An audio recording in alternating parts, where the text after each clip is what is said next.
The dust-laden wind carried the distant sound of a hammer striking against iron, as Elizabeth Foster stared into the unforgiving sun of the Arizona Territory, her wrists raw from the rough hemp rope binding them.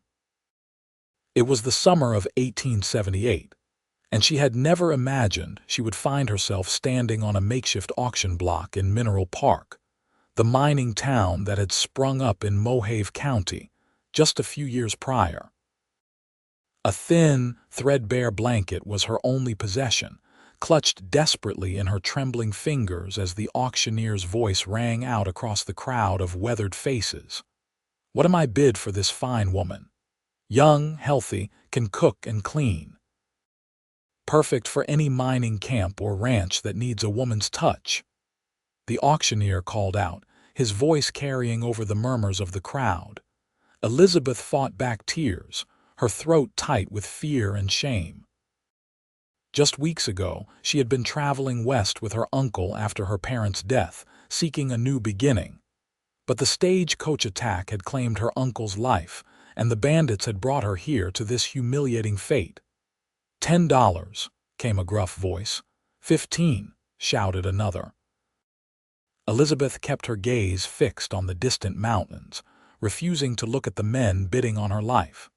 She had heard stories of women sold into servitude or worse in these frontier towns. The very thought made her stomach churn with dread. $25, a clear voice cut through the commotion. The crowd fell silent, and Elizabeth couldn't help but look toward the source. A tall man stood at the edge of the crowd, his broad shoulders and straight posture setting him apart from the slouching miners and drifters. His face was partially shadowed by a well-worn Stetson, but she could make out a strong jaw dusted with stubble and eyes that seemed to pierce right through her. 25 going once. The auctioneer called, glancing around eagerly. 25 going twice. No one countered the bid. Most men in Mineral Park didn't have that kind of money to spare on a woman, no matter how desperate their loneliness. Sold. To the gentleman in the back. Elizabeth felt her knees weaken as the man approached, his spurs jingling with each deliberate step. He handed over the money to the auctioneer without a word, then turned to face her. Up close, she could see his features more clearly: sun-weathered skin, eyes the color of a summer sky, and a mouth set in a firm line. He wasn't young, perhaps in his early 30s, but his movements were those of a man in his prime.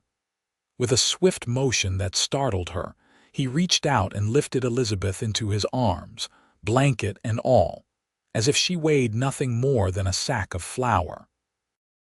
"I'll make a home," he said quietly, the words meant only for her ears. "You don't have to fear me." Elizabeth stiffened in his hold, unsure whether to believe him. How many women had heard similar promises only to discover the brutal truth later? "My name is Thomas Galloway," he continued as he carried her away from the auction block, ignoring the whistles and catcalls from the crowd. "I have a ranch about 15 miles outside of town. You'll be safe there." "Why should I believe you?" Elizabeth whispered, finding her voice at last. Thomas paused, looking down at her with those clear blue eyes. "Because I give you my word, Miss Foster, Elizabeth Foster," she replied automatically. "Miss Foster. I give you my word that no harm will come to you under my roof. My mother raised me better than that." There was something in his tone, a quiet dignity, perhaps that made Elizabeth want to believe him, despite everything. But as he carried her toward a sturdy wagon at the edge of town, she reminded herself that trust was a luxury she could ill afford. Thomas set her gently on the wagon seat and used his knife to cut the ropes binding her wrists. Elizabeth winced as the blood rushed back to her hands. "I'm sorry about that," he said, noticing her discomfort. "Let me see." Before she could protest, he took her hands in his calloused ones, examining the raw skin. From a canteen, he poured a little water onto a clean handkerchief and dabbed at her wrists. "Thank you," Elizabeth murmured, surprised by his gentleness. Thomas nodded, putting away his supplies. We should get going. It's a fair ride to the ranch, and I'd like to make it before dark. As he flicked the reins and set the horses in motion, Elizabeth clutched her blanket tighter around her shoulders. The future stretched before her, uncertain and frightening, yet somehow less terrifying than it had seemed on that auction block. "Mr. Galloway," she ventured after they had left the town behind. "What exactly do you expect of me?" Thomas kept his eyes on the trail ahead. "My housekeeper, Mrs. Rodriguez, left last month to care for her ailing daughter in Tucson. The place has been falling apart without her. I need someone to cook, clean, and keep things in order. Nothing more." Elizabeth studied his profile, searching for any sign of deception. "And that's why you paid $25 for me? For housekeeping?" A faint smile touched his lips. "That, and I couldn't stomach watching what would have happened if some of those other men had won the bidding." They rode in silence for a while, the wagon jolting over the rough terrain. The landscape was stark but beautiful in its own way, red rocks and cacti stretching toward the endless blue sky. Elizabeth had never seen anything like it, having grown up in the lush green hills of Pennsylvania. "How did you end up on that auction block?" Thomas asked eventually, breaking the silence. Elizabeth hesitated, unsure how much to reveal, but there was little point in hiding the truth. "My parents died of fever last winter. My uncle was taking me to California to live with my mother's cousin. Our stagecoach was attacked 3 days ago. My uncle was killed, the men who attacked us." She swallowed hard. "They brought me to Mineral Park." Thomas's hands tightened on the reins. "I'm sorry about your family. There are outlaws in these parts who prey on travelers. The law doesn't reach far enough out here." "I've noticed," Elizabeth said dryly. That earned her another brief smile. "You've got spirit. That'll serve you well in the territory."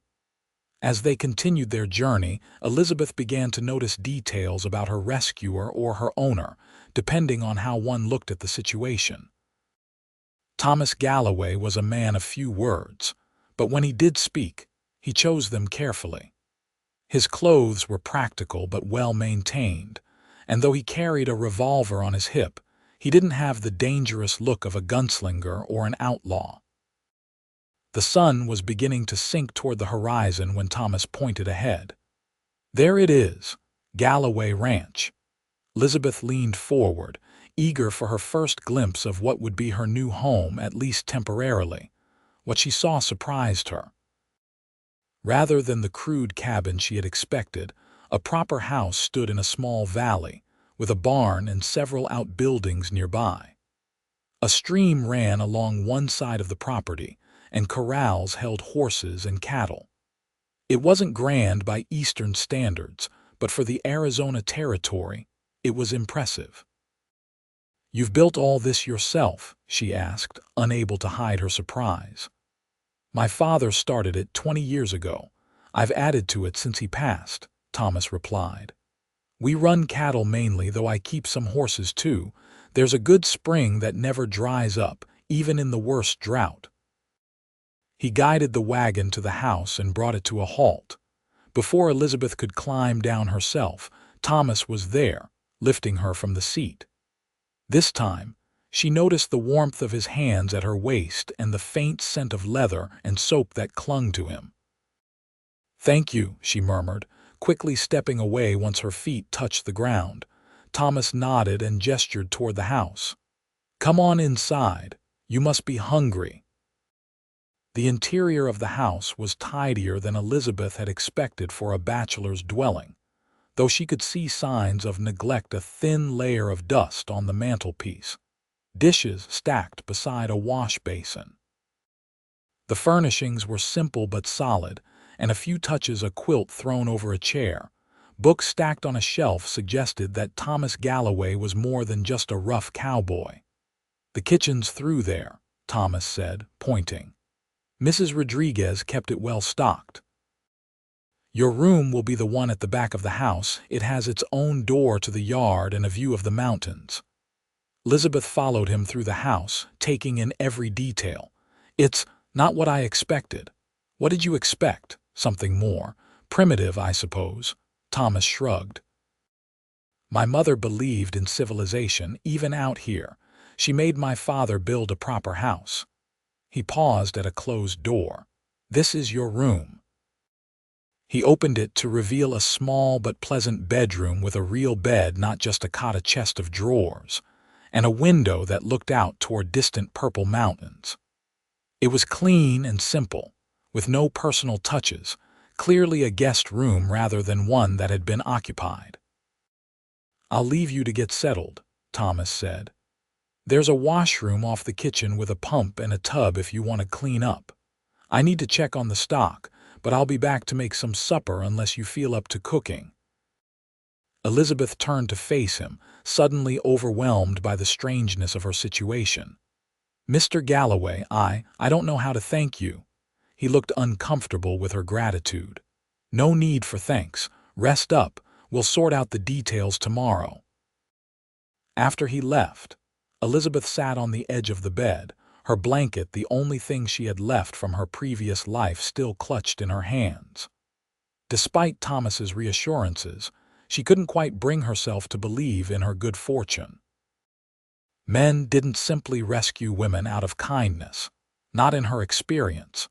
She rose and went to the window, gazing out at the ranch as the golden light of sunset bathed it in warm hues.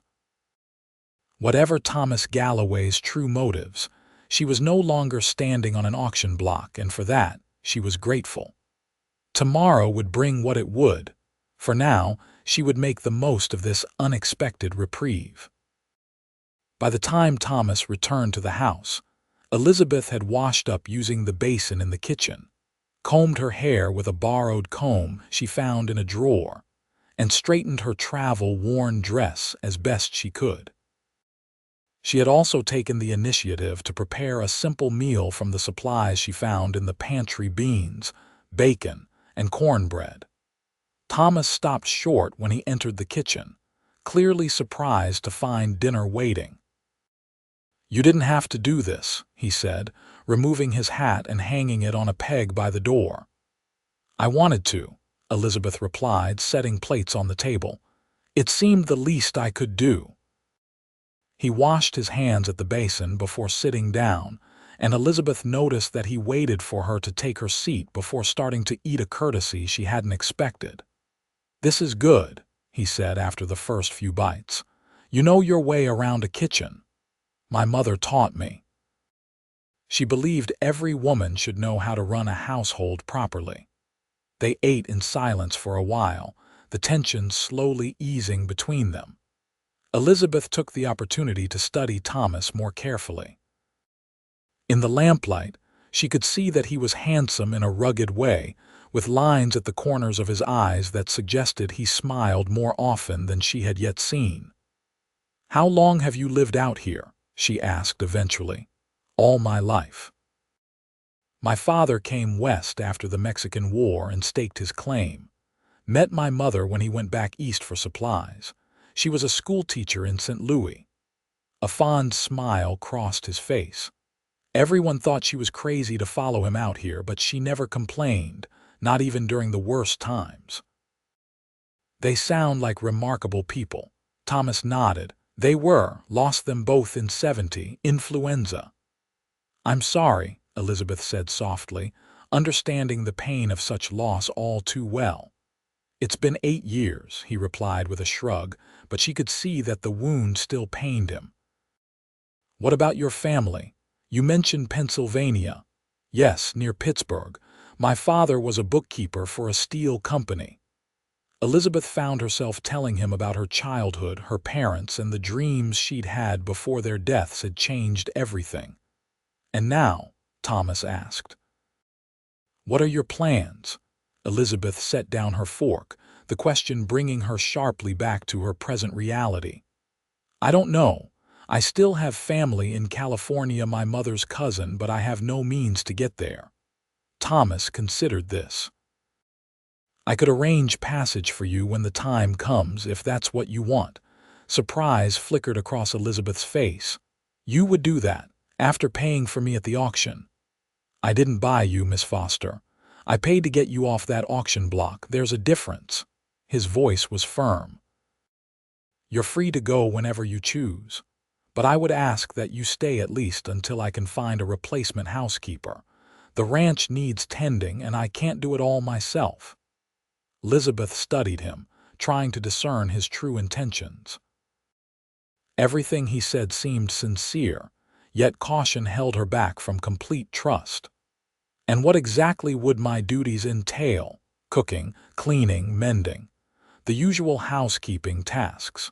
Mrs. Rodriguez also kept the garden behind the house, vegetables and such. I've been trying to keep it going, but I'm afraid I don't have much of a knack for growing things. And in return, room, board, and fair wages. He named a sum that was modest but reasonable, payable weekly or saved toward your passage to California, whichever you prefer. It was a generous offer, far more than Elizabeth had dared to hope for after the events of the past few days. Still, she hesitated. Mr. Galloway, I have to ask, why are you doing this? Why help me? Thomas was quiet for a long moment, his gaze fixed on some point beyond her shoulder.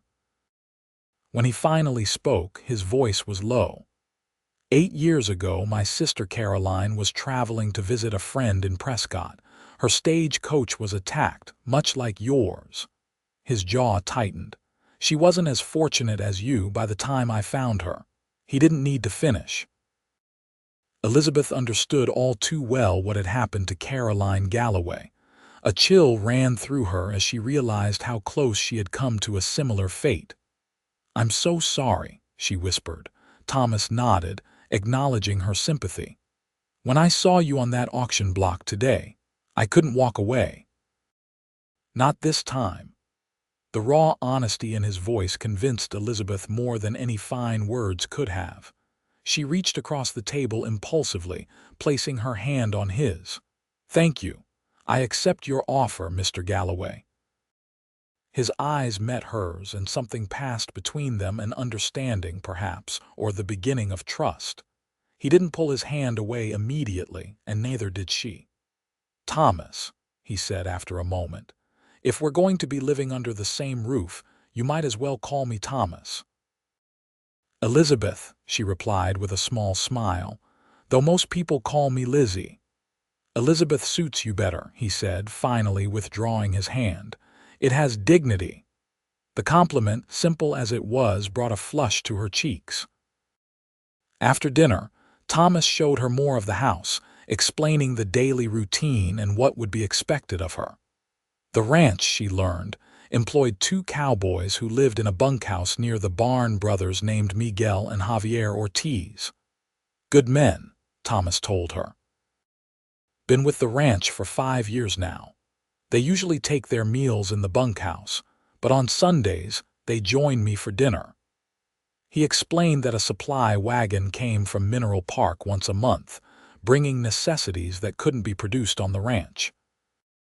The nearest neighbors were the Wilsons, 10 miles to the south, and the Prescott Road was 5 miles to the east. It's isolated, he admitted, but peaceful. The Apache troubles are mostly over in these parts, though you should stay close to the house when I'm not around, just to be safe. Elizabeth nodded, taking it all in. The isolation didn't trouble her as much as it might have after the events of the past few days. Peace and safety were exactly what she craved. I'll leave you to rest, Thomas said when they had completed the tour. It's been a long day for you. We'll start fresh in the morning. Thank you, Elizabeth said, pausing at her bedroom door. For everything. Thomas simply nodded, his expression unreadable in the dim light of the hallway. Good night, Elizabeth. Good night, Thomas. As she closed her door, Elizabeth felt an odd mixture of emotions: gratitude, uncertainty, and something else she couldn't quite name. Thomas Galloway was unlike any man she had ever known, and she wasn't sure what to make of him yet. But for the first time since her parents' deaths, She felt a glimmer of hope for the future. She changed into a nightgown she found in the dresser presumably left by Mrs. Rodriguez and climbed into the bed. The mattress was stuffed with straw but comfortable enough, and the sheets were clean. From outside came the soft hooting of an owl, and the distant lowing of cattle, unfamiliar sounds to her eastern ears, but not unpleasant. Elizabeth pulled her blanket over the bedcovers, taking comfort in this one connection to her past. As she drifted toward sleep, she wondered what the coming days would bring on this remote Arizona ranch with the quiet, enigmatic Thomas Galloway. The next morning dawned clear and bright, with sunlight streaming through the window. Elizabeth woke earlier than usual, her body still adjusting to the change in time and place. For a disorienting moment, she couldn't remember where she was, but then the events of the previous day came flooding back. She dressed quickly in her travel-worn clothes, her only outfit, and made her way to the kitchen. To her surprise, Thomas was already there, stoking the fire in the stove. "Good morning," he said, straightening up when he saw her. "I was trying not to wake you." "I'm an early riser," Elizabeth replied, "and I'm eager to begin earning my keep." Thomas nodded approvingly. "Coffee's brewing. I need to head out to check on a heifer that's calving, but I'll be back for breakfast." After he left, Elizabeth explored the kitchen more thoroughly, taking inventory of what was available. The pantry was indeed well stocked with staples: flour, sugar, coffee, beans, and preserved foods. She found eggs in a basket on the counter, presumably gathered the previous evening, and bacon hanging in a small smokehouse accessible from the back door. By the time Thomas returned, she had prepared a substantial breakfast of bacon, eggs, and biscuits. The kitchen was warm and filled with the aroma of good food, almost making it possible to forget the strange circumstances that had brought her there. "This looks wonderful," Thomas said, washing his hands before sitting down. "I haven't had a proper breakfast since Mrs. Rodriguez left." "What have you been eating?" Elizabeth asked, pouring coffee for them both. "Whatever I could throw together quickly. The boys and I aren't much for cooking." They ate in companionable silence for a while. Elizabeth found herself studying Thomas surreptitiously, noticing the way the morning light brought out golden highlights in his brown hair and the fact that he had shaved before coming to breakfast. "I was thinking," he said eventually, "we should ride into town today." Elizabeth stiffened, her fork halfway to her mouth. "Mineral Park? Why? You need some things: clothes, personal items, and I should introduce you around a bit so folks know you're working for me proper-like." He met her concerned gaze steadily. "I know going back there won't be pleasant after yesterday, but it's best to face it head-on. People will talk less if they see us together, respectable-like." Elizabeth considered his words. The thought of returning to the town where she had faced such humiliation made her stomach churn, but she understood his reasoning, and she did desperately need clothing and other essentials. "Very well," she agreed reluctantly. "When do we leave?" "After breakfast, if that suits you." "It's about 2 hours' ride, so we'll be there by mid-morning." As they prepared for the journey, Thomas brought her a bundle of clothing. "These were Caroline's," he said, his voice gruff. "They might not fit perfectly, but they'll do better than what you have now. Mrs. Rodriguez kept them packed away with lavender." Elizabeth accepted the bundle, touched by the gesture and what it must have cost him to part with his sister's things. "Thank you. I'll take good care of them." The dress was a simple calico in a faded blue that complemented Elizabeth's chestnut hair. It was a bit loose in the bodice, but otherwise fit well enough. There were also undergarments, stockings, and a shawl, all plain but serviceable. After changing, Elizabeth felt more herself than she had in days, though a proper bath was still a luxury she looked forward to. Thomas had the wagon ready when she emerged from the house.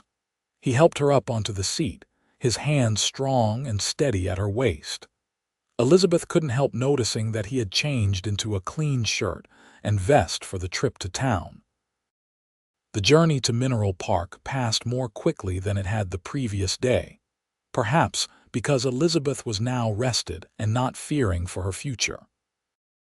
Thomas pointed out landmarks along the way, a peculiar rock formation, the junction where the Prescott Road met their trail, a distant mountain peak with a name she couldn't pronounce. As they approached the town, Elizabeth's anxiety returned.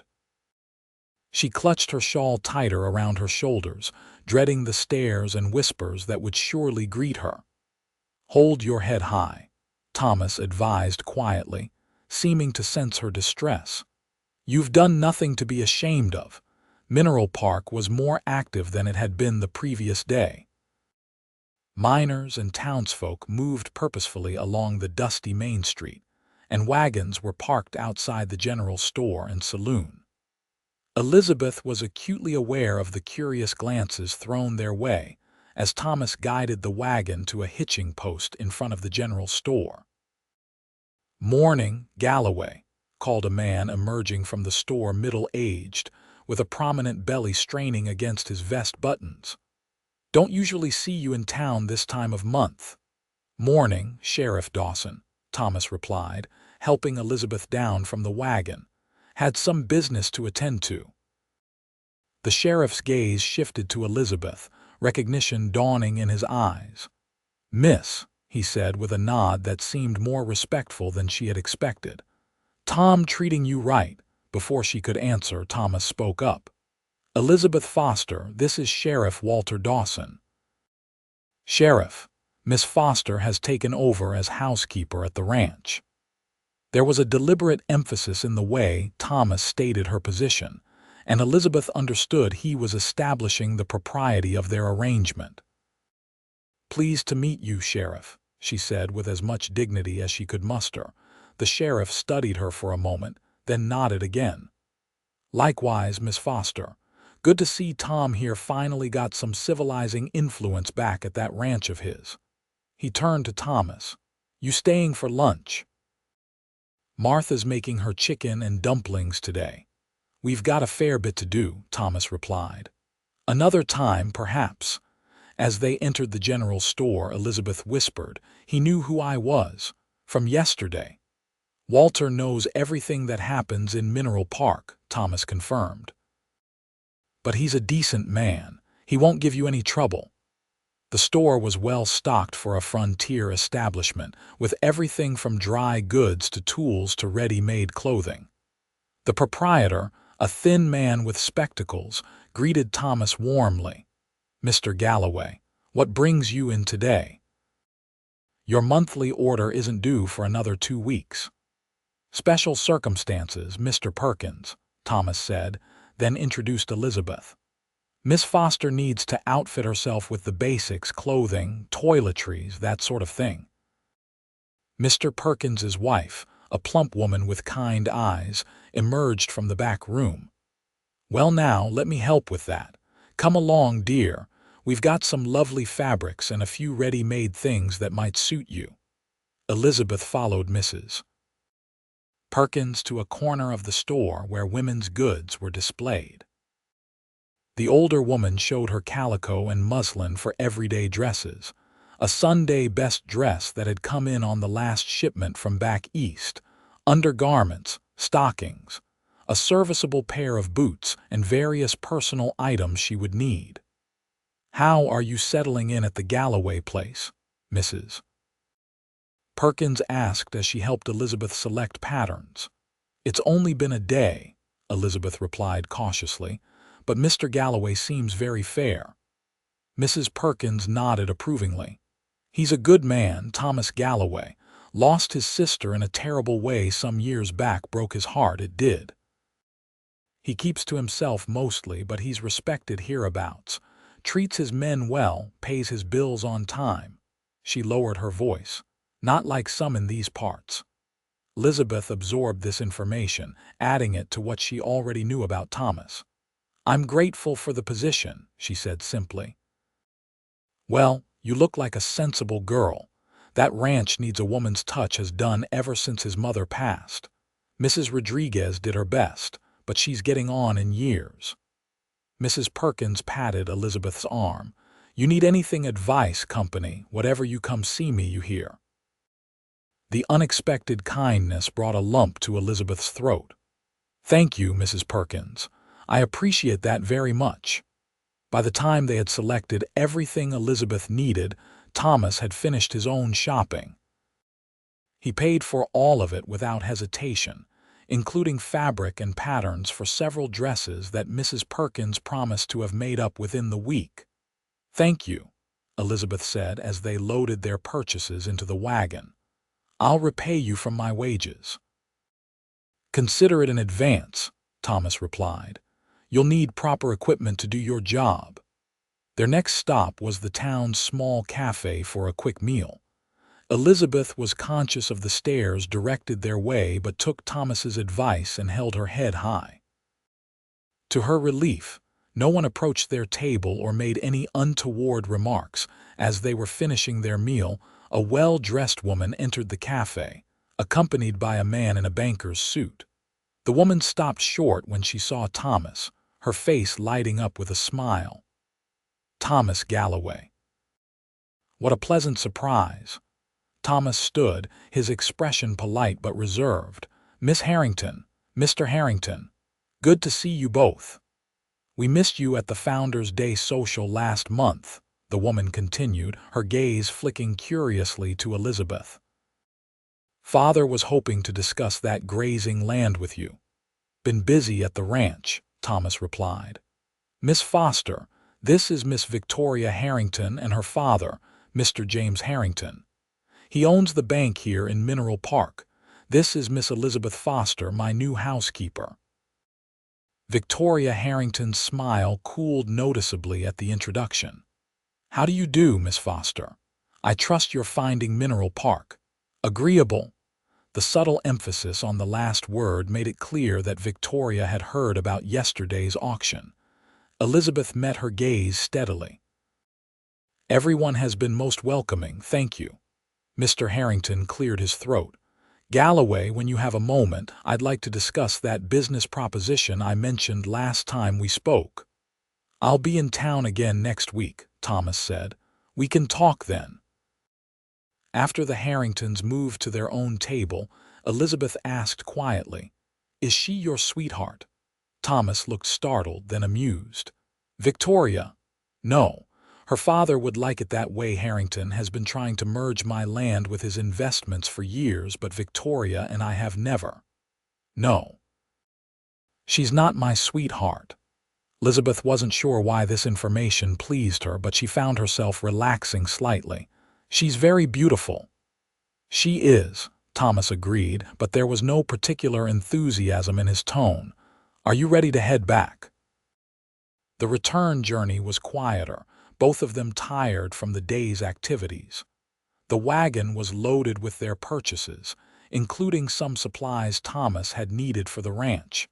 Thank you for today, Elizabeth said as they neared home. It wasn't as difficult as I feared it might be. Thomas glanced at her. People in these parts respect resilience, Elizabeth. You showed plenty of that today. His approval warmed her more than it should have. Elizabeth told herself it was merely because her position depended on his good opinion, but deep down, she knew there was more to it than that. As the ranch came into view, bathed in the golden light of late afternoon, Elizabeth was surprised to realize that it already felt somewhat like home. She had survived her first visit back to Mineral Park, had met people who didn't look at her with contempt, and had secured the essentials she needed to begin her new life. It was a start. And for now, that was enough. The weeks that followed settled into a comfortable routine. Elizabeth rose early each morning to prepare breakfast, then spent her days cleaning the house, tending the vegetable garden, mending clothes, and preparing meals. Thomas was always up before dawn to work with the cattle and horses, often returning only for dinner in the evening. though he made a point of coming back for the midday meal whenever possible. Elizabeth found the work satisfying. The house, which had shown signs of neglect when she arrived, began to shine under her care. She scrubbed floors, washed windows, aired linens, and rearranged furniture to create a more harmonious atmosphere. The garden, which had begun to go wild without Mrs. Rodriguez's attention, was soon producing tomatoes, beans, carrots, and herbs that improved their daily meals considerably.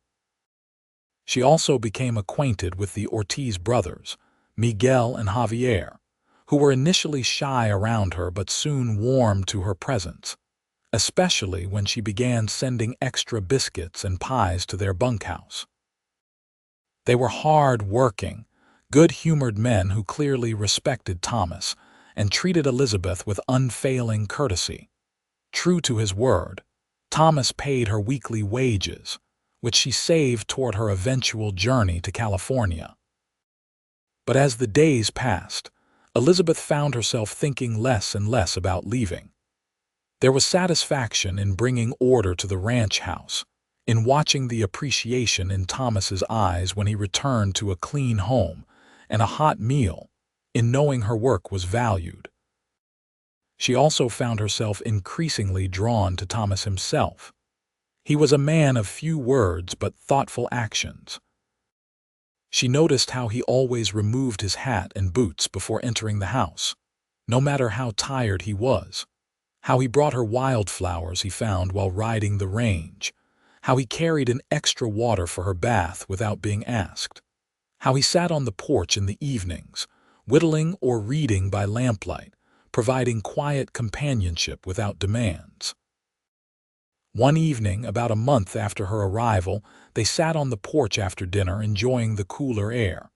Thomas was smoking his pipe, and Elizabeth was darning socks, a peaceful silence between them. "I received a letter today," Thomas said eventually, "from Mrs. Rodriguez." Elizabeth looked up from her work.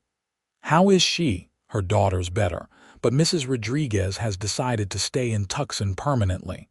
Her daughter's expecting a child and she wants to be close by."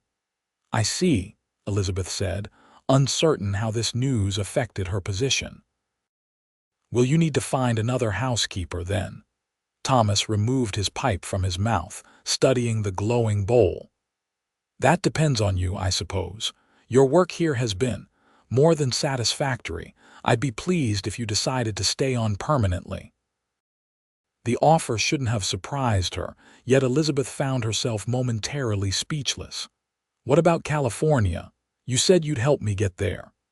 "The offer still stands," Thomas replied, his eyes meeting hers in the gathering dusk, "if that's what you want." There was something in his tone, a hint of wistfulness, perhaps, that made Elizabeth's heart beat faster. I don't know what I want anymore," she admitted. "When I first came here, all I could think about was escaping, finding my relatives, resuming my old life somehow. But now. Thomas prompted when she fell silent. "Now I'm not sure that life is waiting for me anymore, or if I even want it to be." Elizabeth set aside her darning.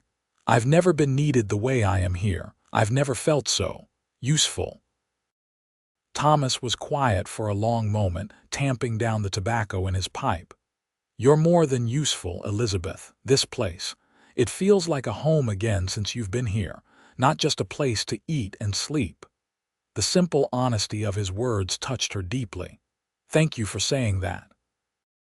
They sat in companionable silence as darkness fell completely, the stars emerging in brilliant profusion overhead.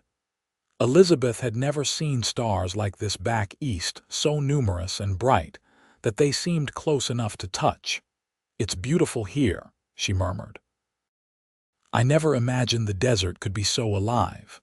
Thomas followed her gaze upward.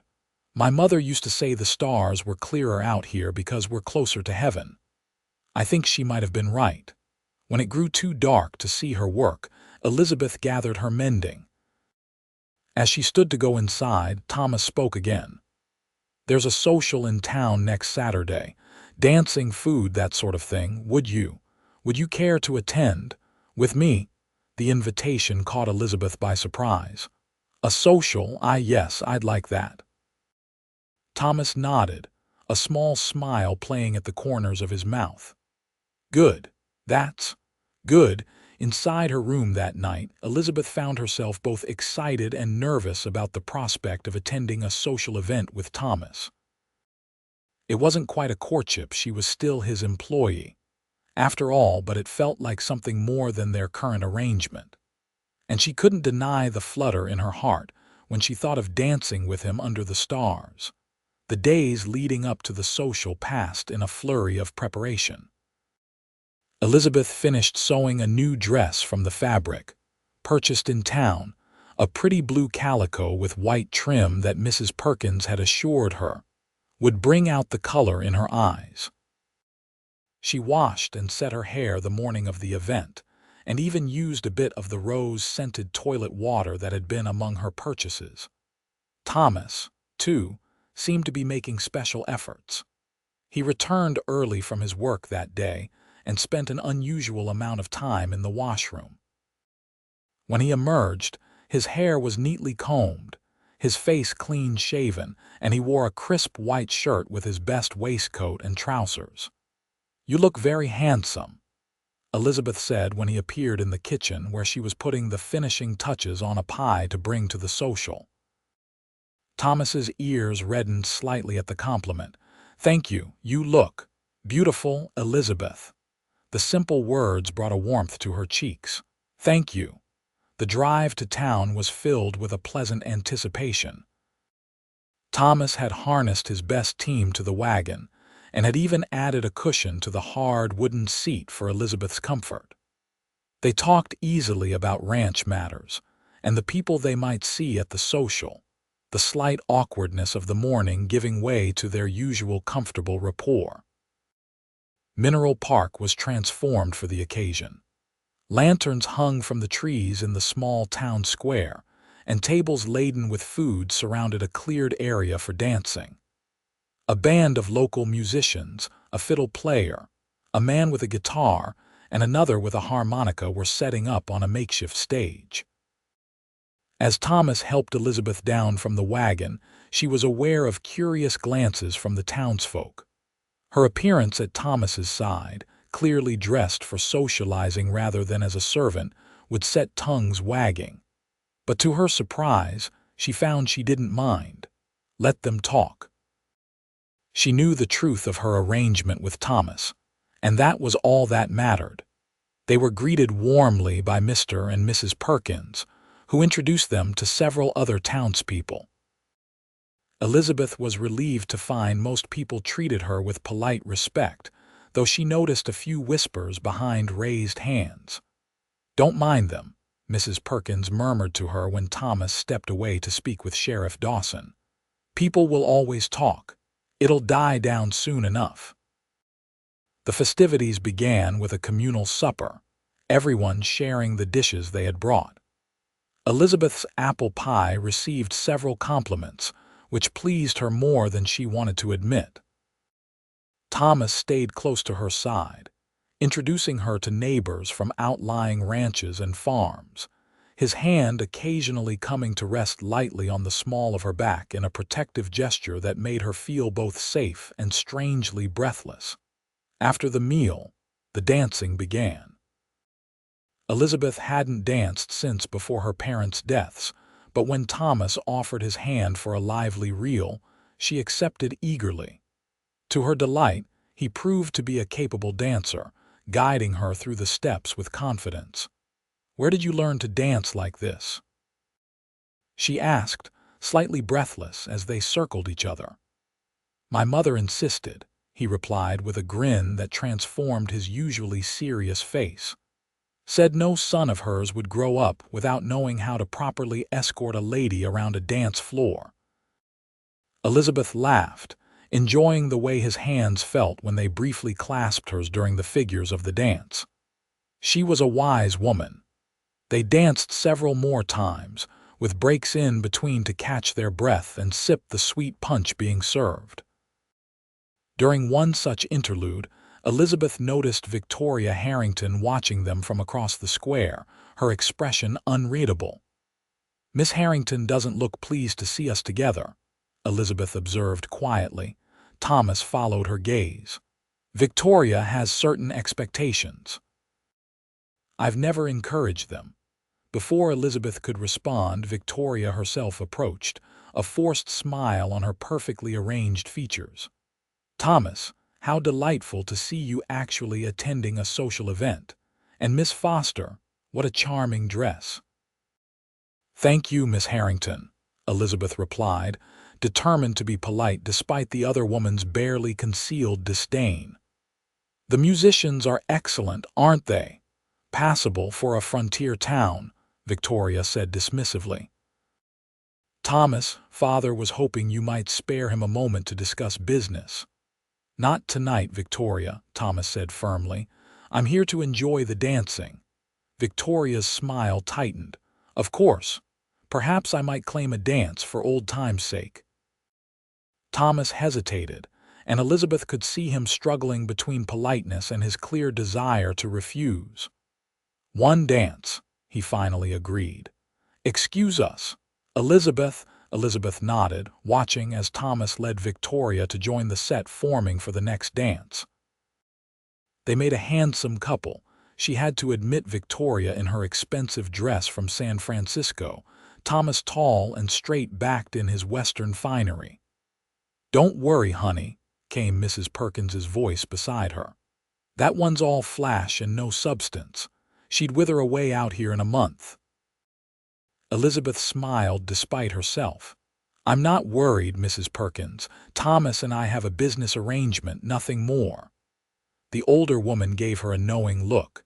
"If you say so, dear." She patted Elizabeth's arm. "Come help me serve some more punch. Best not to look like you're pining." Elizabeth allowed herself to be led away, though she couldn't resist glancing back once to see Thomas and Victoria moving through the dance. Thomas's expression was politely neutral, while Victoria was smiling up at him and talking animatedly. It shouldn't bother her, Elizabeth told herself firmly. Thomas was free to dance with whomever he pleased. Their relationship was that of employer and employee, with perhaps a friendship developing. If she felt a twinge of something else when she saw him with Victoria, that was her problem, not his. She was so absorbed in her thoughts that she didn't immediately notice the commotion at the edge of the square. It was only when she heard raised voices that she turned to see a group of rough-looking men pushing their way through the crowd. "Trouble," Mrs. Perkins murmured, her expression anxious. "Those are the Ryder brothers and their gang. Nothing but trouble since they showed up in these parts last year." Elizabeth felt a chill run down her spine as she recognized two of the men. They had been among those who attacked her stagecoach and brought her to the auction block. She instinctively stepped back, moving deeper into the crowd. Sheriff Dawson approached the newcomers, his hand resting on the gun at his hip. "Evening, boys. This is a peaceful gathering. I suggest you move along if you can't behave yourselves." The leader of the group, a tall man with a pockmarked face and cold eyes, laughed. "It's a public square, Sheriff. We got as much right to be here as anybody." "Not if you're causing trouble, Ryder," the sheriff replied evenly. Elizabeth looked around frantically for Thomas, spotting him still on the dance floor with Victoria. He had noticed the disturbance, his attention clearly divided between his dance partner and the confrontation at the edge of the square.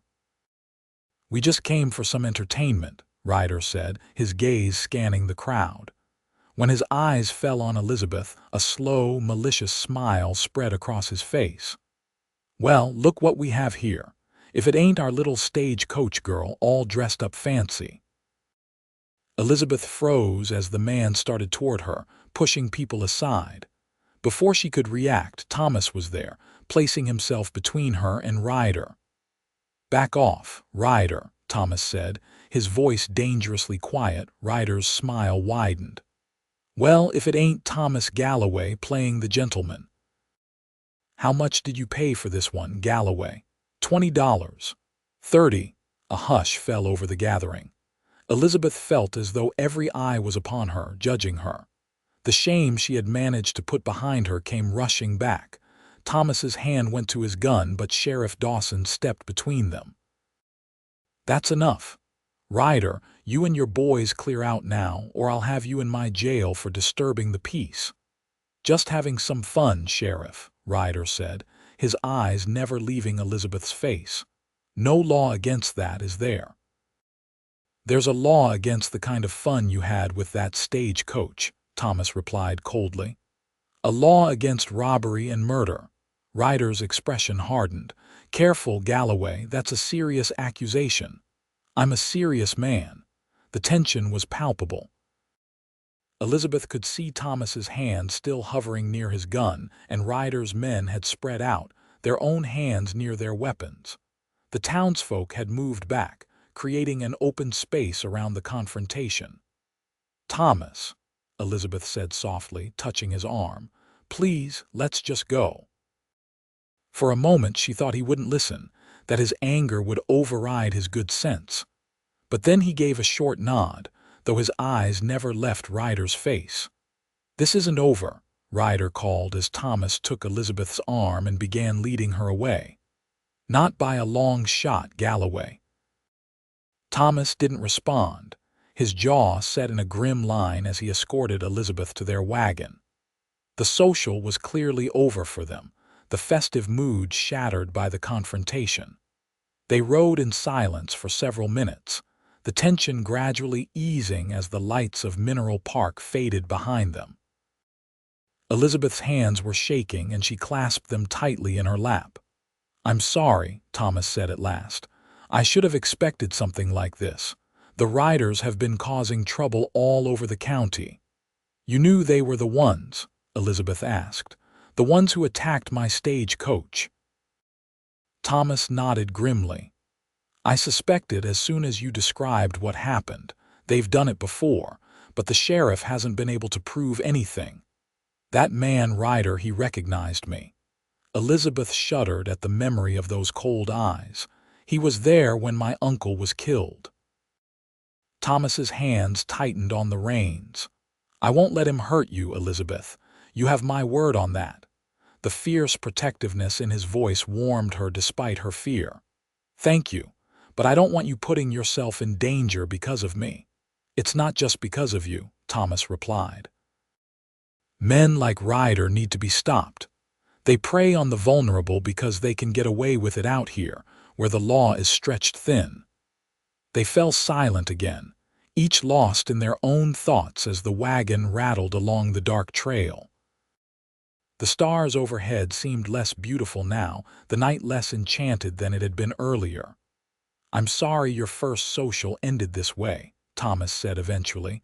"I wanted you to have a pleasant evening." Elizabeth managed a small smile. "It was pleasant before. Well, before. I enjoyed dancing with you." "I enjoyed it too." He glanced at her, his expression softening. "Maybe next time will be better." "Next time," she repeated, finding comfort in the promise of a future beyond this night. When they reached the ranch, Thomas insisted on checking the property thoroughly before allowing Elizabeth to enter the house. "I don't think they'd follow us out here," he said, "but I'd rather be sure." Inside, Elizabeth lit the lamps while Thomas built up the fire to ward off the night chill. Neither seemed inclined to retire immediately, the events of the evening still too fresh in their minds. "Would you like some tea?" Elizabeth offered, needing something to occupy her hands. "That would be nice, thank you." As she busied herself in the kitchen, Elizabeth tried to sort through her jumbled emotions. The joy of dancing with Thomas, the sting of seeing him with Victoria, the terror of confronting one of her attackers, it was all too much to process at once. When she returned with the tea, Thomas had removed his waistcoat and rolled up his shirt sleeves. He was stoking the fire, the flames casting a warm glow over his features. He looked up as she entered, and something in his expression made her heart quicken. "Thank you," he said as she handed him a cup. Their fingers brushed, and neither pulled away immediately.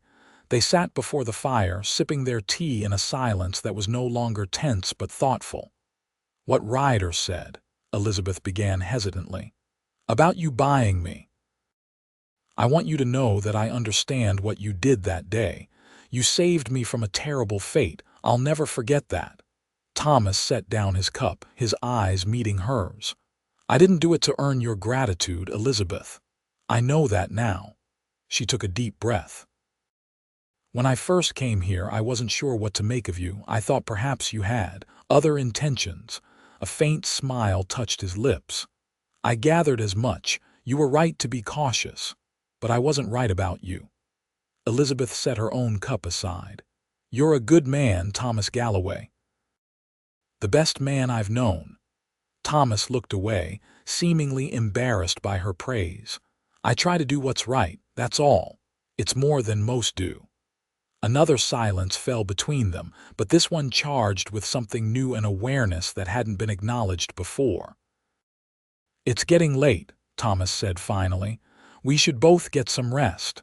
Elizabeth nodded, though part of her was reluctant for the evening to end. "Yes, of course." They rose, and Thomas walked her to her bedroom door, as he had taken to doing each night, a small courtesy that spoke volumes about his character. "Good night, Elizabeth," he said, his voice softer than usual. "Good night, Thomas." For a moment neither moved. Elizabeth hoped that he might lean down and kiss her. But after a heartbeat's hesitation, Thomas stepped back, nodding once before turning away. Elizabeth closed her door, her heart racing. Something had changed between them tonight, something significant. She wasn't sure what it meant or where it would lead, but as she prepared for bed, she found herself smiling despite the fear that still lingered from their encounter with Ryder. Whatever tomorrow brought, she was no longer alone in facing it. And that, she realized, meant everything. The days following the social were marked by a heightened vigilance on the ranch.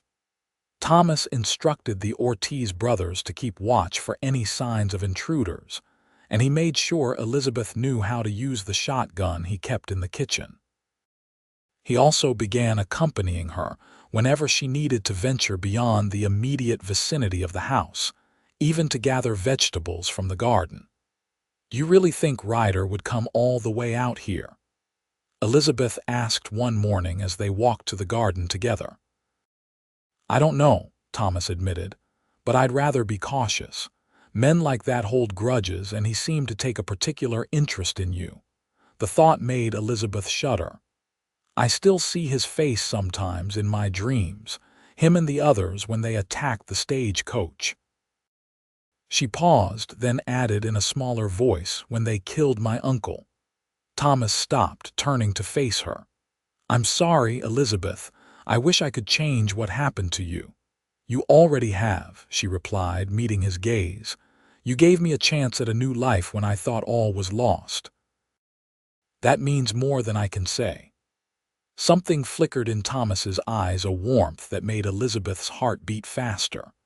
But as had happened at her bedroom door the night of the social, the moment passed without resolution, Thomas merely nodding before continuing toward the garden. These moments of connection followed by retreat were becoming a pattern. Elizabeth sensed that Thomas was fighting his growing feelings for her, perhaps out of respect for her position as his employee, or perhaps because he feared she was still planning to leave for California eventually. The truth was, Elizabeth had all but abandoned those plans. The relatives waiting for her in California were distant cousins she had never met, who had agreed to take her in out of duty rather than affection. Here at the Galloway Ranch, she had found purpose, respect, and increasingly, a sense of belonging. And though neither of them had spoken of it, she knew her feelings for Thomas had grown far beyond gratitude or friendship. One evening about a week after the social, Thomas returned from Mineral Park with the mail and several packages. Among them was a letter for Elizabeth from Mrs. Rodriguez, to her surprise. She asked after you in her last letter to me," Thomas explained as he handed it to her. "I took the liberty of telling her a bit about you. I hope you don't mind." "Not at all," Elizabeth assured him, touched that he had spoken of her to his former housekeeper. The letter was warm and friendly with Mrs. Rodriguez expressing her pleasure that the ranch was being well cared for and offering advice about various household matters. She also extended an invitation for Elizabeth to visit her in Tucson someday, adding that Mr. Galloway speaks very highly of you, which is rare indeed for such a reserved man. Elizabeth smiled at this insight, wondering exactly what Thomas had written about her. "Good news?" Thomas asked, noticing her expression. "Mrs. Rodriguez has invited me to visit her in Tucson someday," Elizabeth replied, folding the letter carefully. "She seems like a wonderful person." "She is. She helped me through some difficult times after my parents and Caroline died." Thomas began sorting through the rest of the mail. "I also brought something else for you." He handed her a small package wrapped in brown paper. Elizabeth opened it curiously, gasping softly when she saw what was inside: a beautiful leather-bound journal and a good fountain pen. "I noticed you writing on scraps of paper sometimes," Thomas said, suddenly looking a bit self-conscious. "Thought you might like something proper to write in." The thoughtfulness of the gift brought tears to Elizabeth's eyes. Since childhood, she had kept journals, a habit encouraged by her father, but her last journal had been lost with the rest of her belongings in the stagecoach attack. "Thomas, this is." "Thank you," she said, running her fingers over the smooth leather cover. "It's perfect." His pleased smile warmed her more than the fire crackling in the hearth. "You're welcome. Everyone needs something that's just their own, I figure." That night, Elizabeth began writing in her new journal, pouring out her thoughts about her new life, her growing feelings for Thomas, and her fears about the future. It was cathartic to see her emotions spelled out on paper, to give form to the hopes she was afraid to voice aloud. The next day brought unexpected visitors: Sheriff Dawson and a deputy, riding up to the ranch house just before noon. Elizabeth spotted them from the kitchen window and called for Thomas, who was working in the barn. "Walter," Thomas greeted the sheriff as he dismounted. "What brings you out this way?" Sheriff Dawson's expression was grim. "Bad news, Tom. The Wilson place was hit yesterday. Rustlers took most of their cattle and burned the barn. Old man Wilson was shot, but he'll live." Thomas's face hardened. "The riders?" "Looks that way. 3 or 4 men, according to Mrs. Wilson. They wore bandanas over their faces, but she recognized Ryder's voice." The sheriff removed his hat, wiping sweat from his brow. "I'm riding around to all the outlying ranches, warning folks to keep an eye out. The Wilsons' place is the closest to town. Yours is next if they're working their way outward." Elizabeth had stepped onto the porch in time to hear this, and she couldn't suppress a shiver of fear. The Wilson ranch was only 10 miles from them. "Come inside, Sheriff," she said, finding her voice. "I've got coffee on, and you look like you could use some." The men followed her into the house, where Elizabeth busied herself serving coffee and the corn bread she had baked that morning. The sheriff nodded appreciatively as he took his first sip. "Miss Foster, good to see you settling in," he said. "Place looks better than I've ever seen it." "Thank you, Sheriff," Elizabeth replied, taking a seat at the table with them. "Do you think these men, the riders, might come here next?" Dawson and Thomas exchanged a glance. "It's possible," the sheriff admitted. "The riders have been working up to something big for months. Small thefts, stagecoach robberies, now cattle rustling. Each crime gets bolder. And they have a particular grudge against us," Thomas added, his expression dark. The sheriff nodded. "After that confrontation at the social, I'd say you'd best be prepared. I've sent for a federal marshal, but it could be weeks before he arrives." "We'll be ready," Thomas assured him. "I've already told the boys to keep a sharp lookout and we'll move the cattle closer to the home pastures." After the sheriff and his deputy left, promising to return with any news, Thomas began making preparations in earnest. He sent Miguel to alert the other ranchers in the area, while he and Javier moved the cattle to pastures within sight of the house. "I want you to stay close to the house," Thomas told Elizabeth as he checked and loaded every firearm on the property. "If there's any sign of trouble, any at all, you get inside and bar the doors. Use the shotgun if you have to." Elizabeth nodded, trying to appear calmer than she felt. "I will." "But what about you, if they come in force?" "I can handle myself," Thomas said, his tone leaving no room for argument. "And the boys know what to do." That night they ate dinner in a tense silence, both acutely aware of the danger that might be approaching. Thomas had stationed Javier to keep watch from the barn loft, while Miguel patrolled the perimeter of the property on horseback. As they cleared the table together, Thomas suddenly stopped, his hand covering Elizabeth's where it rested on a plate. "Elizabeth," he said, his voice low and urgent. "If anything happens, if the riders come and things go badly, I want you to take my best horse and ride for town. Don't wait, don't look back, just ride." The fear in his eyes, not for himself, but for her, made Elizabeth's chest tighten. "I won't leave you, Thomas." "You have to promise me," he insisted, his hand tightening over hers. "I couldn't bear it if they hurt you, not after Caroline," he broke off, swallowing hard. Elizabeth turned her hand to clasp his. "I understand, but you have to promise me something too. Promise you won't take unnecessary risks. Promise you'll be careful." Their eyes held for a long moment, the unspoken feelings between them almost tangible in the quiet kitchen. Thomas nodded slowly. "I promise."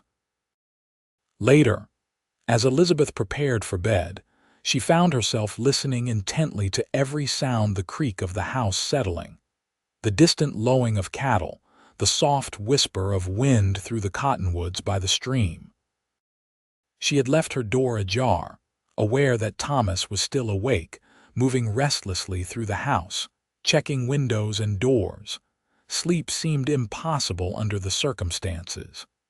Elizabeth lit a lamp and took out her journal, hoping that writing might calm her racing thoughts. She had just begun to write when she heard a soft knock at her door. "Elizabeth?" Thomas's voice came quietly through the gap. "Are you awake?" "Yes," she answered, setting aside her journal and rising to open the door wider. Thomas stood in the hallway, still fully dressed, his expression troubled. "I heard you moving about. I thought, well, I wanted to make sure you were all right." "Just writing," Elizabeth said, gesturing to her journal. "I couldn't sleep." Thomas nodded, understanding in his eyes. "Neither could I." An awkward silence fell between them, both aware of the impropriety of their situation. Him at her bedroom door late at night, her in her nightgown with only a shawl hastily drawn around her shoulders. "Would you like some tea?" Elizabeth offered, breaking the silence. "I could make some." "That would be nice," Thomas replied, seeming relieved at the suggestion. They moved to the kitchen together, Elizabeth lighting the stove while Thomas brought in fresh water from the pump. It was a scene of domestic tranquility that belied the tension of their circumstances. As they waited for the water to boil, Thomas said abruptly, "I've been thinking about what would happen if the riders do come." Elizabeth looked up from measuring tea leaves. And I think you should leave tomorrow. Go to Mineral Park, stay with the Perkinses until this is resolved." Elizabeth set down the tea canister with more force than necessary. "No, absolutely not." "Elizabeth, be reasonable." "I am being reasonable," she interrupted. "This is my home too, Thomas. I won't abandon it or you at the first sign of trouble." He stared at her, clearly taken aback by her vehemence. "Your home." Elizabeth felt a flush rise to her cheeks but didn't back down. "Yes, my home. Unless you still see me as just your housekeeper, the question hung between them, loaded with meaning. Thomas took a step toward her, his expression intense. You know I don't. You must know that a sharp whistle from outside cut him off the signal the Ortiz brothers used to indicate a rider approaching. Thomas was instantly alert, moving to the window to peer out into the darkness. Stay here, he ordered, reaching for his gun belt. Thomas, please, Elizabeth, just stay inside. She nodded reluctantly, watching as he strapped on his gun and moved swiftly to the door. Through the window, she could see Miguel riding hard toward the house, his horse lathered with exertion. Thomas met him in the yard, their voices too low for Elizabeth to make out their conversation, but the urgency in their gestures told her all she needed to know. Trouble was coming. When Thomas returned to the house, his face was grim. Miguel spotted riders about 5 miles out moving this way. At least 6 men, maybe more. Elizabeth's heart raced. The riders. Almost certainly. Thomas was already moving, checking his ammunition, gathering supplies. Miguel's gone to warn the Parkers to the north. Javier's bringing in the horses from the far pasture. What can I do? Elizabeth asked, determined to be useful. Thomas paused, studying her face. Help me prepare. We need food, water, and medical supplies in case things go badly, and keep that shotgun close. They worked quickly, transforming the house into a makeshift fortress. Thomas barricaded windows, leaving just enough space to fire through if necessary. Elizabeth gathered bandages, whiskey for disinfecting wounds, food that wouldn't spoil, and water in every container she could find. As dawn approached, they had done all they could to prepare. Javier had returned with the horses and taken up a position in the barn with a clear view of the approach to the ranch. There was nothing left to do but wait. Thomas found Elizabeth in the kitchen, meticulously checking the supplies she had gathered. Without a word, he took her hands in his, stilling their nervous movement. "Elizabeth," he said softly, "I need to tell you something in case." "Don't," she interrupted, unable to bear the thought of goodbye. "Don't say it if you're only saying it because you think we might die." Thomas smiled faintly. "I'm not planning on dying today, but I've waited too long already to tell you how I feel." Elizabeth's breath caught. "And how is that?" "From the moment I saw you on that auction block, something in me recognized something in you. I told myself I was just being protective, that it was about doing the right thing, but it was more than that." His hands tightened on hers. "I love you, Elizabeth Foster. I think I've loved you since that first day." Tears filled Elizabeth's eyes. "Thomas, you don't have to say anything," he hurried on. "I know this isn't the right time or place. I know you might still want to go to California, but if we get through this, if you were willing to stay." He took a deep breath. "I'd like to court you properly if you'd allow it." Elizabeth felt as though her heart might burst with a mixture of joy and fear. Joy at his declaration, fear that they might not live to see his courtship come to fruition. "Thomas Galloway," she said, finding her voice at last, "I love you too. And there's nowhere else I want to be but here, with you." The smile that broke across his face was like sunrise after the longest night. Slowly, giving her every chance to pull away, Thomas leaned down and pressed his lips to hers in a gentle, tender kiss that promised so much more. When they parted, he rested his forehead against hers for a moment. "When this is over," he murmured, "we'll start fresh, build a life together if that's what you want." "It's what I want," Elizabeth confirmed, her hands coming up to frame his face. "More than anything." The sound of hoofbeats in the distance broke the moment. Thomas straightened, his expression hardening as he moved to the window. "They're coming," he said grimly. "At least 8 riders moving fast." Elizabeth took a deep breath, steadying herself. "What do we do?" "We stand our ground," Thomas replied, checking his gun one last time. "And we fight. As the riders drew closer, their forms becoming distinct in the gray light of dawn, Thomas pressed a quick, hard kiss to Elizabeth's lips. "Stay inside, away from the windows. Use the shotgun only if they get past me." She nodded, her throat too tight for words. Thomas squeezed her hand once more before stepping out onto the porch, rifle in hand, to face whatever came. Elizabeth moved to a window, unable to obey his order to stay away. She needed to see, to know what was happening. Through a gap in the curtains, she watched as the riders approached rough-looking men, their faces partially concealed by bandanas, led by the unmistakable figure of Ryder. They halted about 50 yards from the house. Thomas stood firm on the porch, his rifle ready but not yet raised. "That's far enough, Ryder," he called out. Ryder laughed, the sound carrying clearly in the still morning air. "Well now, Galloway, is that any way to greet visitors? We just came to borrow a few head of your cattle." "My cattle aren't for borrowing," Thomas replied evenly. "And neither is anything else on this ranch. Turn around and ride out while you still can." Ryder's laughter faded, his expression hardening. "You're outnumbered, Galloway. We could take what we want and burn this place to the ground." "You could try." Thomas's voice remained steady. "But I guarantee some of you won't live to enjoy your spoils." From her vantage point, Elizabeth could see the standoff clearly. Thomas stood alone on the porch, while the Ryder gang shifted restlessly on their horses. But Thomas wasn't truly alone. Javier was positioned in the barn with a clear shot, and Miguel would be returning soon, possibly with help from the Parkers. Ryder seemed to be weighing his options. "I hear you've got something prettier than cattle in that house, Galloway.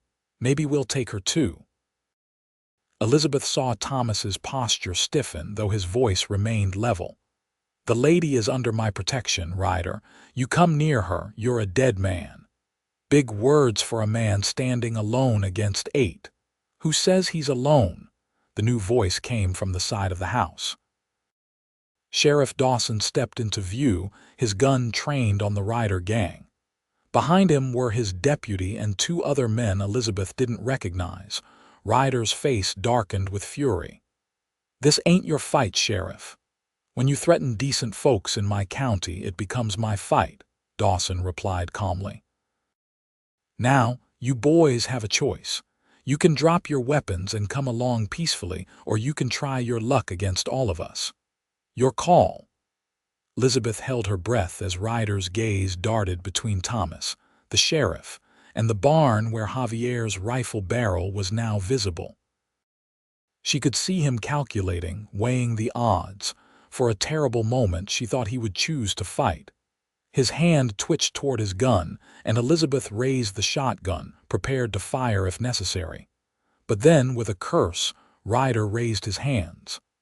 "Another time, Galloway," he spat. "This ain't over." "For today, it is," Sheriff Dawson said, stepping forward. "All of you, drop your guns and get down from those horses.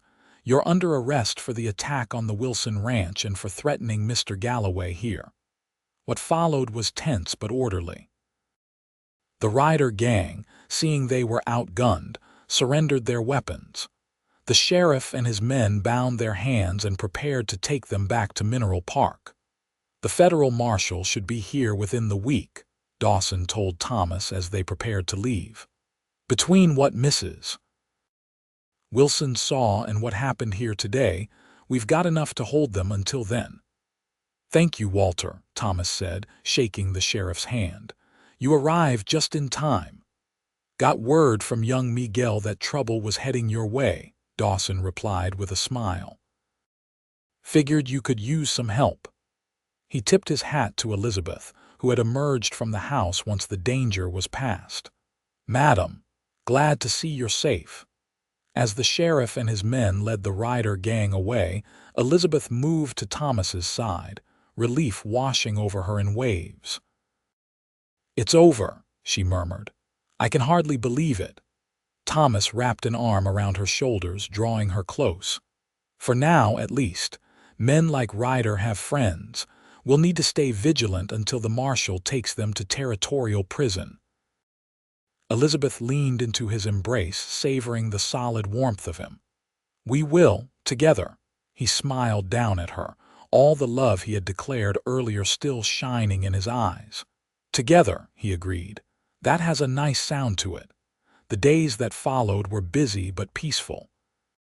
True to the sheriff's word, a federal marshal arrived within the week and took the Ryder gang to face justice in Prescott. With the immediate threat removed, life at the Galloway ranch began to settle into a new rhythm, one shaped by the love Thomas and Elizabeth had confessed during those tense pre-dawn hours. True to his word, Thomas began courting Elizabeth properly. Though they still lived under the same roof, their relationship had changed in subtle but significant ways. Thomas brought her wildflowers, took her on Sunday drives in the buggy, and read to her in the evenings by the fire. For her part, Elizabeth found small ways to show her affection, preparing his favorite meals, leaving notes in his saddlebag when he rode out to check the range, sitting close to him on the porch swing as they watched the sunset. The townsfolk of Mineral Park adjusted to the new dynamic between them with varying degrees of acceptance. Mrs. Perkins was openly delighted, while Victoria Harrington pointedly avoided them both. Most people simply nodded and smiled, unsurprised that Thomas Galloway had finally found someone to share his life. One evening in late summer, about 3 months after the confrontation with the Ryder gang, Thomas suggested a ride to a spot he wanted to show Elizabeth. They set out after dinner, with the sun still high enough to give them plenty of light. "Where are we going?" Elizabeth asked as they rode side by side, enjoying the cooling air of the evening. "It's a surprise," Thomas replied with an enigmatic smile, "but I think you'll like it." He led her to a rise overlooking a small valley she hadn't seen before. A clear stream wound through it, bordered by cottonwoods and willows that provided welcome shade. The grass was greener here than in the surrounding areas, and wildflowers dotted the landscape with splashes of color. "It's beautiful," Elizabeth breathed, taking in the peaceful scene. "I had no idea this was here." "It's the northernmost part of the ranch," Thomas explained, helping her down from her horse. "My father bought this section specifically for the water rights. The stream never runs dry, even in the worst droughts." He spread a blanket under one of the cottonwoods, and they sat together, watching as the setting sun painted the valley in shades of gold and amber. "I used to come here to think," Thomas said, his hand finding hers on the blanket. "After my parents died and then Caroline, this place helped me find peace." Elizabeth squeezed his hand, touched that he would share something so personal with her. "Thank you for bringing me here." Thomas turned to face her, his expression suddenly serious. "I brought you here for a reason, Elizabeth. I've been thinking a lot about the future, our future." Elizabeth's heart began to race. "Have you?" "Yes." He took a deep breath. "When I first saw you on that auction block, all I knew was that I had to get you away from there. I never imagined how completely you would transform my life." He reached into his pocket and withdrew a small box. Elizabeth's breath caught as he opened it to reveal a simple but beautiful ring, a small diamond set in gold. "It was my mother's," Thomas said softly. "My father gave it to her when they decided to build a life together in this wild place." Tears filled Elizabeth's eyes as Thomas took her hand.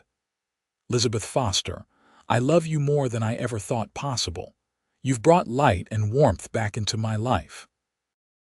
Would you do me the honor of becoming my wife?" "Yes," Elizabeth whispered without hesitation. "Yes, Thomas, I will marry you." With hands that trembled slightly, Thomas slipped the ring onto her finger. It fit perfectly, as if it had been made for her. Elizabeth marveled at the sight of it on her hand, a tangible symbol of the love that had blossomed between them against all odds. "It's perfect," she said, her voice thick with emotion. Thomas cupped her face in his hands, his eyes shining with love and joy. "You're perfect," he murmured before leaning in to kiss her.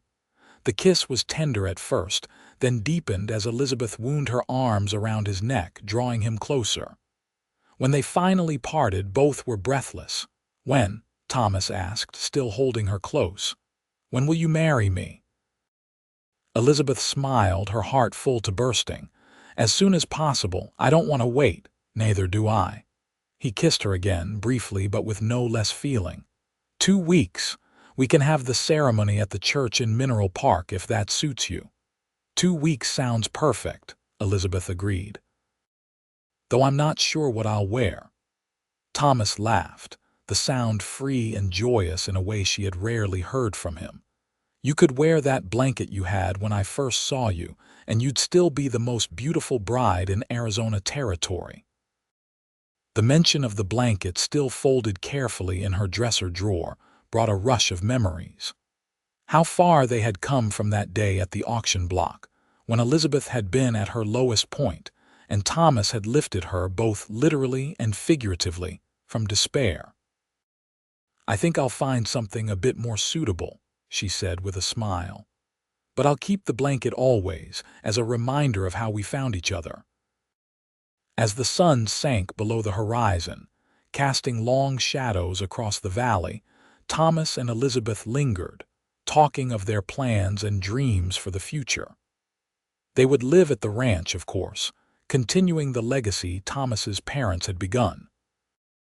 Elizabeth spoke of expanding the garden, perhaps adding a few fruit trees, while Thomas discussed improvements to the cattle operation and the possibility of breeding horses as well. "And children?" Thomas asked softly, his arm around her shoulders as they watched the first stars appear in the deepening blue of the sky. "Do you want children, Elizabeth?" The question warmed her heart. "Yes, I do. Very much. A family of our own to fill the house with laughter and love." Thomas pressed a kiss to her temple. "That's what I want too. A son to teach about ranching, a daughter with your spirit and grace." "Or a spirited daughter and a graceful son," Elizabeth teased. "We'll love them equally, whatever they may be." They rode back to the ranch in the gathering darkness, the moon lighting their way, their hearts full of plans and promises for the future they would build together. The wedding took place exactly 2 weeks later, on a golden autumn day that seemed made for celebration. The small church in Mineral Park was filled with well-wishers, the Perkinses, Sheriff Dawson and his wife, neighboring ranchers, and even Mrs. Rodriguez, who had made the journey from Tucson especially for the occasion. Elizabeth wore a dress of ivory silk that Mrs. Perkins had helped her make, with lace at the collar and cuffs that had been sent for specially from San Francisco. Her hair was adorned with wildflowers Thomas had gathered that morning, and she carried a simple bouquet of the same blooms. When she walked down the aisle toward Thomas, who stood tall and handsome in his best suit, Elizabeth felt as though her heart might burst with happiness. The man who had rescued her in her darkest hour now waited to join his life with hers forever. The ceremony was simple but deeply meaningful. They exchanged vows in clear, steady voices, promising to love and cherish each other through whatever life might bring. When the minister pronounced them husband and wife, and Thomas leaned down to kiss her, a cheer went up from the assembled guests. The celebration afterward was held at the Perkinses' home, with food and music and dancing that lasted well into the evening. Elizabeth found herself passed from one well-wisher to another, accepting congratulations and advice with grace and good humor. "He's a changed man," Mrs. Rodriguez told her during a quiet moment. "I've known Thomas Galloway since he was a boy, and I've never seen him as happy as he is today. You've healed something in him that I feared would never mend." Elizabeth glanced across the room to where Thomas stood talking with Sheriff Dawson, his eyes finding hers as if drawn by an invisible thread. The love in his gaze made her breath catch. "He's healed me too," she replied softly. "We found each other when we both needed it most." As the celebration wound down, Thomas and Elizabeth took their leave, riding back to their ranch now, truly shared between them. The Ortiz brothers had decorated the house with more wildflowers and had tactfully made themselves scarce, promising to see to all the chores for the next few days. At the door of their home, Thomas swept Elizabeth into his arms, just as he had on that first day. "Welcome home, Mrs. Galloway," he murmured before carrying her across the threshold. Later, as they lay in each other's arms in the bedroom that was now theirs to share, Elizabeth marveled at the journey that had brought them to this moment. From the terror and humiliation of the auction block to the safety and love of marriage, it seemed like a dream one from which she never wanted to wake. "What are you thinking?" Thomas asked, his fingers tracing gentle patterns on her bare shoulder. Elizabeth smiled up at him, her heart full to overflowing. "I'm thinking that when you lifted me from that auction block and said you'd make a home, I never imagined it would be this beautiful, this perfect." Thomas gathered her closer, pressing a kiss to her forehead. "I meant it as a promise that you'd be safe, respected. I never dreamed you'd become my home." "And you mine," Elizabeth whispered, lifting her face for his kiss. "Forever." The years that followed were filled with the joys and challenges of building a life together. The ranch prospered under their joint care, with Thomas expanding the cattle operation and Elizabeth adding her own touches to make the house and grounds more beautiful and productive. A year after their wedding, their first child was born, a son they named James, after Elizabeth's father. 2 years later came a daughter, Caroline, named for Thomas's sister but with a spirit all her own. And 3 years after that, another son, William, completed their family. The blanket that Elizabeth had clutched so desperately on that auction block was carefully preserved, eventually becoming part of a quilt she made for their children's cradles. It served as a tangible reminder of how their story had begun and how far they had come. As the children grew, the ranch grew with them. Thomas built additions to the house, and Elizabeth's garden expanded to include fruit trees and flowering shrubs that transformed the yard into an oasis in the desert. The Ortiz brothers stayed on, becoming like uncles to the Galloway children, teaching them Spanish and the ways of horses and cattle. There were hard times, of course, droughts that threatened the cattle, a fever that swept through the territory and nearly took young William, economic downturns that made every penny count. But through it all, Thomas and Elizabeth faced each challenge together, their love deepening with each passing year. On the evening of their 20th anniversary, they sat together on the porch swing, watching as the sun set over land that had become more beautiful to them with each passing season. Their children were nearby: James, now 19 and the image of his father, practicing rope tricks with Miguel; Caroline, 17 and dreaming of college back east; and William, 14, whittling a piece of wood with the same concentration his father often showed. "Did you ever imagine this?" Elizabeth asked, her head resting on Thomas's shoulder, her hand in his. "That day when you found me at the auction," Thomas smiled, pressing a kiss to her hair that had begun to show strands of silver among the chestnut. "I hoped. Even then, I think I hoped." Elizabeth squeezed his hand, thinking of all they had built together, not just the ranch and the family, but the love that had grown between them, strong and enduring as the land itself. "I'm glad you lifted me up that day," she said softly. "I'm glad you made us a home." Thomas's arm tightened around her shoulders, his voice rough with emotion. "Best thing I ever did, Elizabeth. Best thing I ever did." As the stars began to appear in the darkening sky, They sat together in contented silence, surrounded by the fruits of 20 years of love and labor, the home they had built, the family they had raised, the life they had created together. It was everything they had ever hoped for, and more than they had ever dreamed possible on that fateful day when a cowboy lifted a frightened woman from an auction block and promised her a home. A promise kept, a love fulfilled, a life well lived together.